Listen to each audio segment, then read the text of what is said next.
조갑제TV 시청자 여러분 안녕하십니까? 저는 조갑제닷컴의 조사별입니다. 2023년 2월 15일 오후 4시를 가리키고 있습니다. 한동훈 법무부 장관이 곽상도 그리고 윤미향 사건에 대해서 새로운 검찰이 다시 제대로 수사해야 한다. 이런 입장을 밝혔습니다. 오늘 국회 법사위에 출석하는데 취재진이 따라가면서 이렇게 질문했습니다. 최근 곽상도 그리고 윤미향 사건 판결이 국민 법감정에 맞지 않는다라는 지적이 있다. 어떻게 생각하십니까? 여기에 한 장관 이렇게 답했습니다. 저도 그렇게 생각합니다. 그 사건은 새로운 검찰에서 끝까지 제대로 수사해서 밝혀내야 한다고 생각합니다. 이어서 이렇게 말합니다. 그 두 사건을 제대로 밝혀내지 않고서 정의가 실현됐다고 할 수 있겠습니까? 국민들도 그렇게 생각 안 하실 것 같고 저도 그렇게 생각 안 합니다. 그건 반드시 공권력을 동원해서 정의로운 결과를 내야 한다고 생각합니다. 이렇게 답했는데, 오늘 이 발언 자체는 저는 평소 한동훈 스타일답지 않은 발언이다라는 생각은 들었습니다. 왜냐하면 어떤 판결을 가지고 이게 정의롭다 아니다. 사실 정의롭다라는 이 표현 자체가 저는 적절한 표현은 아니다라는 생각이 드는데, 법 적용을 제대로 함으로써 정의가 구현되는 것이죠. 그런데 지적한 대로 저는 곽상도 사건, 윤미향 사건 두 판결 모두 너무나 이 법 적용이 좀 이상하게 되었다. 이 판결, 이 재판부의 판단 자체가 너무나 상식을 벗어난 판단이고 무리수가 너무나 많다라는 생각이 들었습니다. 그래서 전체적인 한 장관의 발언 자체에는 동의를 합니다. 오늘은 윤미향 사건을 가지고 좀 분석을 해보겠는데, 이 판결문을 보고 정말 황당하다라고 느낀 부분이 참 많았습니다. 이 윤미향 1심 판결에 대해서 여러 법조인들도 아니 어떻게 이렇게 판단해 놓고 이런 결과를 도출했는가 아주 황당해하는 사람들이 많습니다. 윤미향 의원 지금 8개 혐의에 대해서 기소가 됐는데 나머지 다 무죄고 횡령죄만 일부 인정이 됐죠. 그 횡령 액수도 검찰이 기소한 금액은 1억이 넘는 금액이었지만 이 중에 1,700만 원만 횡령으로 인정을 했습니다. 총 68회에 걸쳐서 1,700만 원을 횡령했다라고 봤는데 어디에 사용했느냐 봤더니 갈비를 사 먹고 홈쇼핑을 하고 마사지를 받고 자기 여러 공과금을 처리하고 딸 아이에게 용돈 주고 이런 용도로 즉 사적으로 유용을 했습니다. 그런데 횡령 액수가 많이 줄어들었죠. 원래 검찰은 1억을 기소했는데 1,700만 원만 인정이 됐다.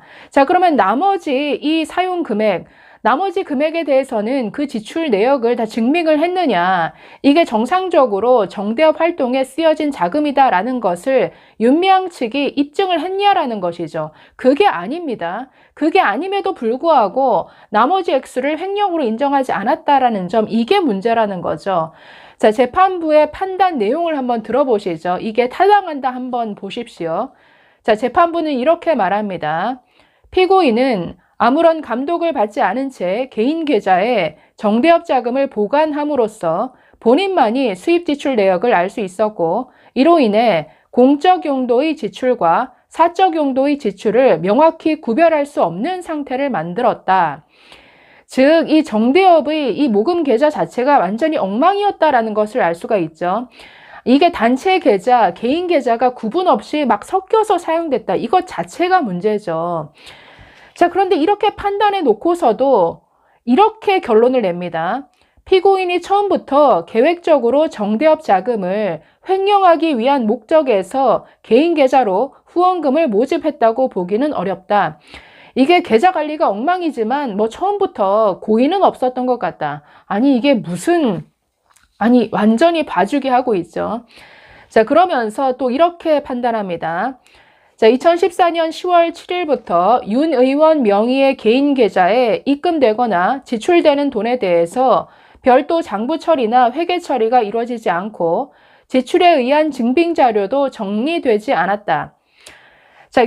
여러 건의 지출, 그러니까 돈이 쓰여진 이런 돈이 빠져나간 것들이 너무나 많은데, 여기에 대한 장부 처리나 회계 처리, 즉 영수증도 없고 다른 증빙 자료도 없었다라는 겁니다. 그러면 횡령이죠. 아니 단체로 들어온 그러니까 여러 시민들로부터 모금한 금액을 정상적으로 잘 사용하면서 영수증 처리, 증빙하는 것, 이거는 너무나 당연한 처리 과정이죠. 이거 다 없었습니다. 자, 그런데도 재판부는 이렇게 판단합니다. 정대협 활동과 관련해 직간접적으로 사용했다고 볼 가능성이 있다면 고의와 불법 영득 의사를 섣불리 인정하기 어렵다. 아니, 영수증 그리고 증빙 자료는 없는데 그래도 대충 보니까 정대협 활동에 사용된 것으로 보여. 그럴 가능성이 있어 보여. 가능성이 있다라는 이유만으로 횡령 아닌 것 같다. 이렇게 판단했다라는 것이죠. 이게 너무나 이상한 판단이, 자, 횡령죄라는 건 기본적으로 사용 주체가 이걸 어디에 사용했는지, 이게 사적으로 유용한 게 아니라 업무용으로 쓰였습니다 라는 것을 스스로 증명해야 됩니다. 자, 그러면 윤미향 의원 측이 제대로 입증했느냐? 그게 아니라는 거죠. 영수증 제출 안 했습니다. 자, 그런데 뭘 인정해 줬냐면, 자, 예를 들어서 입출금 내역에 옆에 수기로 뭐 할머니 선물, 할머니 옷, 할머니 옷감, 이런 식으로 자신들이 기입해 놓은 이걸 가지고 그냥 할머니들을 위해서 이렇게 썼구나, 그걸 인정해 줬다라는 거죠. 이 부분에서 정말 황당하다라는 이런 법조인들의 지적이 계속 잇따르고 있습니다. 자, 재판부의 이런 판단에 대해서 한 현직 판사는 이렇게 비판했습니다. 공익을 내세우는 단체에서 개인 계좌에 공금을 섞어 쓰고 사용처를 입증도 못하는 건 그 자체가 심각한 문제인데 자칫 법원이 이것을 정당화하는 것으로 비칠까 우려스럽다라고 적었습니다. 자, 이 외에도 김종민 변호사, 이분 유명한 변호사시죠. 검사 생활을 오래 하신 분입니다. 자, 자신의 페이스북에 저런 비판글을 올렸는데 한번 같이 보실까요? 자, 재판부는 무죄 이유로 영수증을 제출하지 못한 사실만으로 횡령의 고의성을 입증하기 어렵고 다양한 목적으로 모금했으므로 정대협 활동에 직간접적으로 사용됐다면 횡령의 고의를 인정하기 어렵다라고 판시했다. 무죄 이유대로라면 앞으로 각종 단체 등은 일부러라도 영수증을 일일이 챙겨 증빙할 필요가 없다. 공익 목적을 위해 사용했다고 말로 때우면 그 돈으로 룸살롱을 가서 현금 결제해도 횡령은 무죄다. 자, 완전히 이렇게 비꼬고 있습니다. 자, 좀 더 볼까요? 윤미향 딸이 미국 음대 유학을 했는데 그 유학비 자금 출처는 밝혀졌나? 윤미향이 활동 기간 중에 부동산 등 재산 증식이 있었다면 그 자금 출처를 스스로 소명해야 하고 소명하지 못하면 그 자체로 횡령의 고의는 추정된다고 보는 것이 상식이다. 자, 그래서 한마디로 재판부의 판단이 너무 엉터리다. 자, 이런 지적입니다. 자, 횡령 외에 무죄가 난 혐의 중에 보조금 관리법 위반 죄가 있었는데, 자, 이것도 하나 보실까요? 자, 윤미향이 운영했던 전쟁과 여성 인권 박물관이 있었습니다. 자, 원래 박물관으로 등록하려면 반드시 학예사가 존재해야 됩니다. 자, 그런데 학예사가 없음에도 불구하고 학예사가 없으면 그 박물관 등록 요건 자체가 안 되는데 이게 있는 것으로 허위로 꾸며서 등록을 하고 문체부 그리고 서울시로부터 약 3억 원의 보조금을 받았습니다. 자, 이게 보조금 관리법 위반이다라고 검찰이 기소했는데, 자, 재판부는 이렇게 판단했습니다. 박물관 등록에 하자가 있었다고 평가할 여지가 있다.